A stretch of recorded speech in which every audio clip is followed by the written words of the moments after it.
It's the Good News Wednesday show.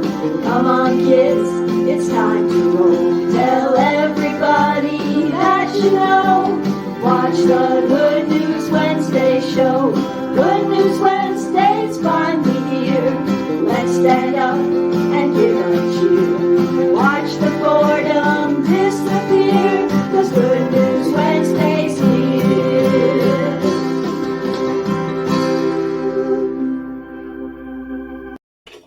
Hi, everybody. This is Karen Donovan bringing you another episode of the Good News Wednesday show, brought to you every Wednesday to help you get through the other half of your week, hopefully putting a smile on your face. And then we add some interesting tips and some questions to get your brain moving.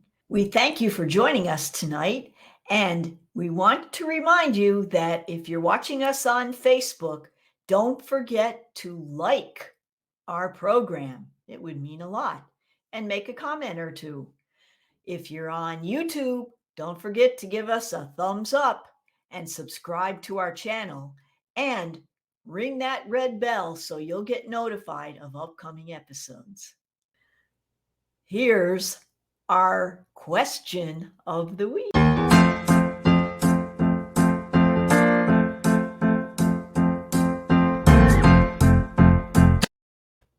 Okay, our question of the week. Some months have 31 days. Some months have 30 days. How many months have 28 days? Think about it.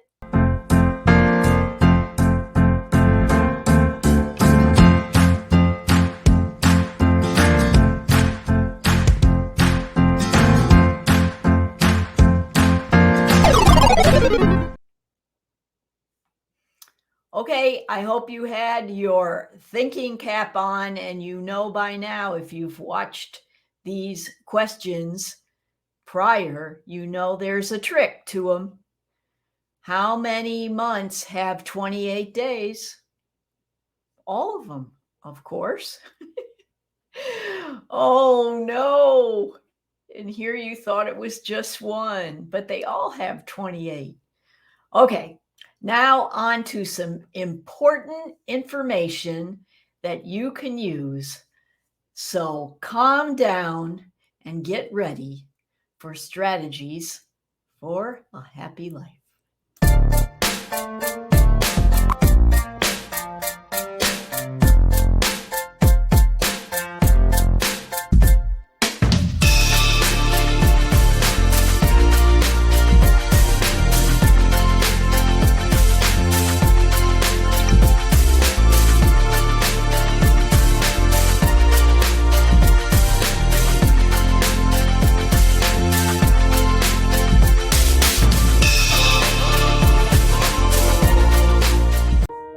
Hi, this is Karen Donovan, and today on Strategies for a Happy Life, our word is calmness. Each week we explore a word and discuss some of the positive qualities that it portrays to help us on our journey to a happy life. I'd like to start out by asking a few questions. Do you allow people and circumstances to control your life, your moods, and your state of mind? How do you feel if your boss criticizes your work or someone tells you that they don't like something about you? How do you react when a driver enters recklessly and without signaling into your lane in front of your car? In these situations and in similar ones, do you keep thinking about the incident? Do you relive it over and over in your head? Do you get angry, unhappy, or frustrated? This happens to almost everybody, almost every day. Just think how many minutes and hours we all spend every day dwelling on what this person said or what that person did. If you take these incidents too personally, you become unfocused and inefficient in your work, at home, and everywhere else. What we need is to stay cool, calm, and collected. And I'd like to share a quote by author James Allen, who wrote this in the early 1900s, and it still proves true today. Calmness of mind is one of the most beautiful jewels of wisdom.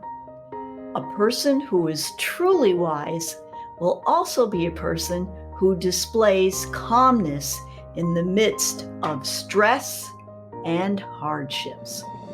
So we see that a wise person realizes that if they allow themselves to lose control of their emotions, then they will make foolish decisions, take foolish actions, and say foolish and hurtful words to others, including those they love, not to mention those that they didn't really like in the first place.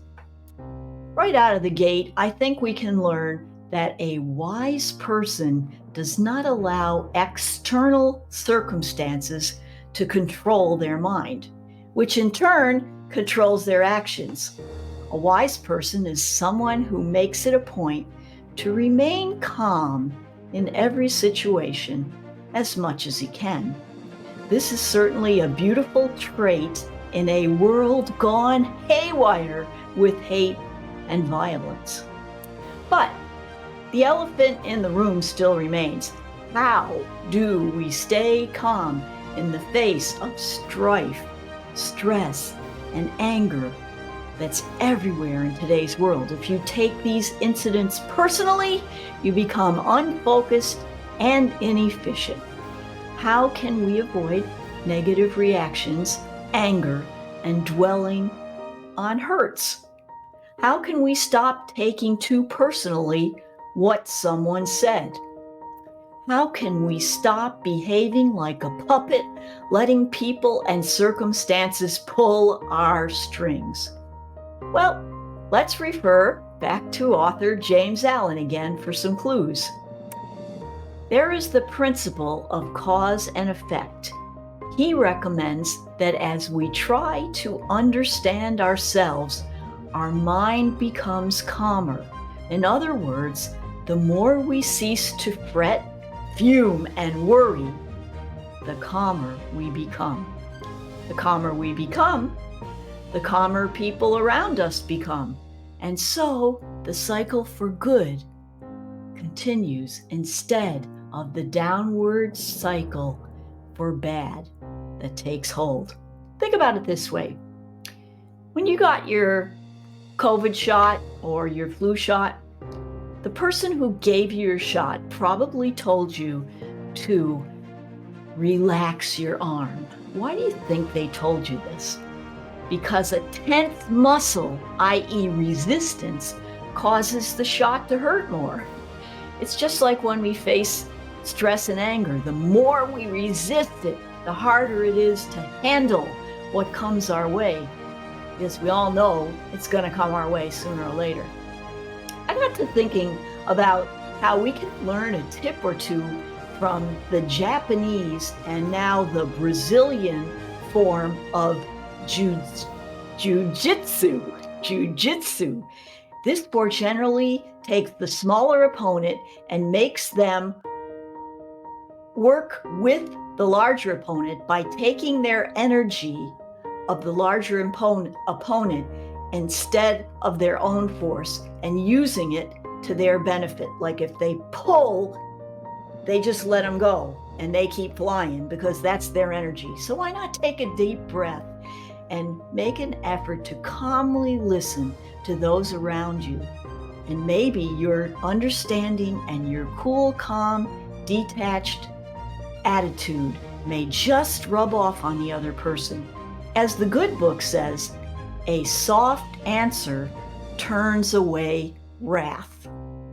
I know it won't be easy at first, but why don't we all give it a try this week and see what happens? As James Allen said, the more tranquil a person is able to become, the greater his success and his influence and his power for good.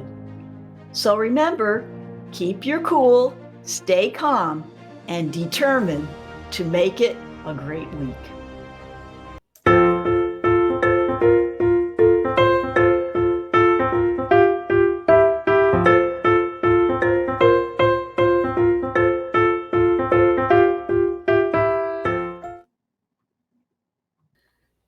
I've been doing a little decorating in my house, and I don't know about you, but I always wish that my ceilings looked a little higher. I want to feel more spacious and open. So how do you get the illusion of having high ceilings in a house that doesn't have them? I have 4 answers for you: cabinets, paint, curtains, and low furniture.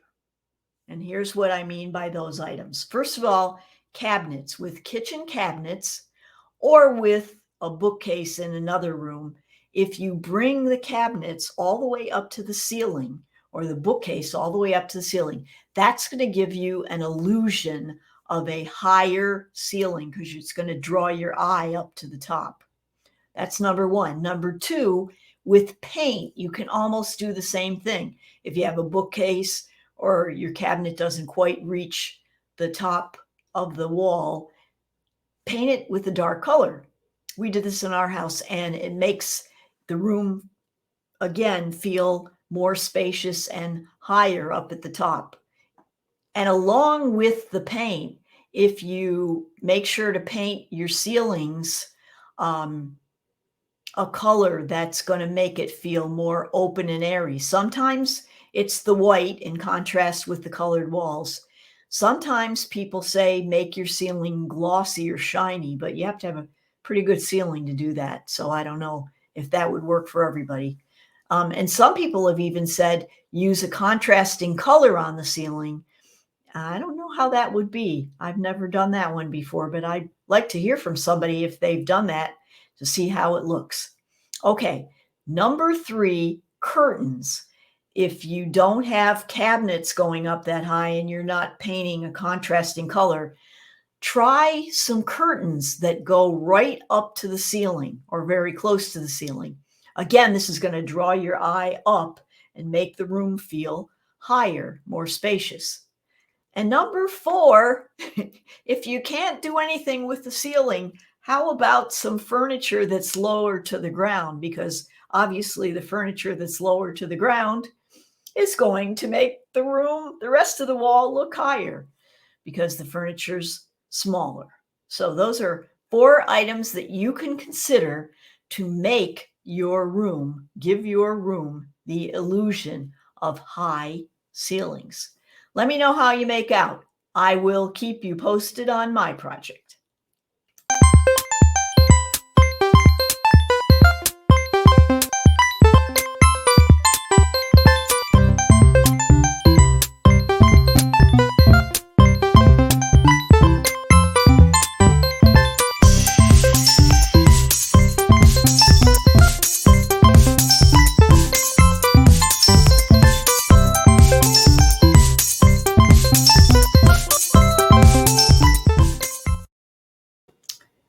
Every Wednesday, we play the trivia contest, and if you had a head start on Monday, you probably already know the answer, and you might be a winner. I don't know.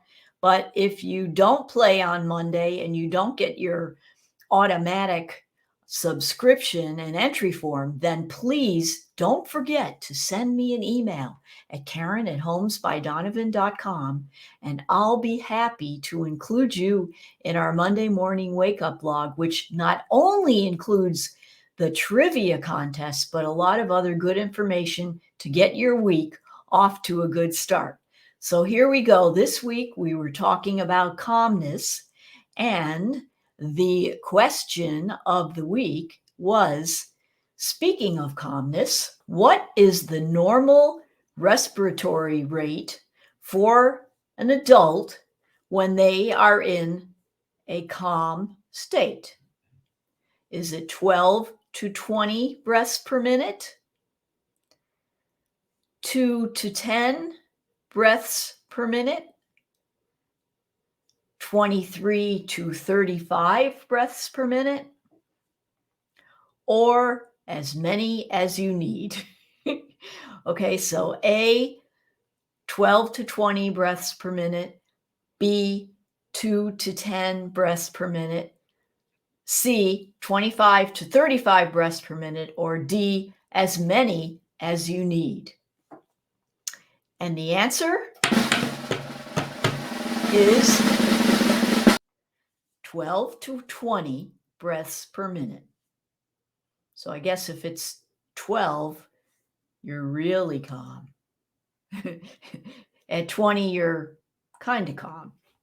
All right, we hope that you are able to stay cool, calm, and collected for this coming week.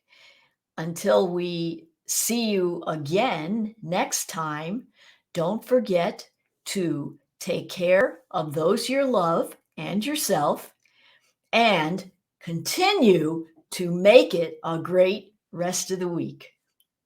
Good News Wednesday's finally here. Let's stand up and give a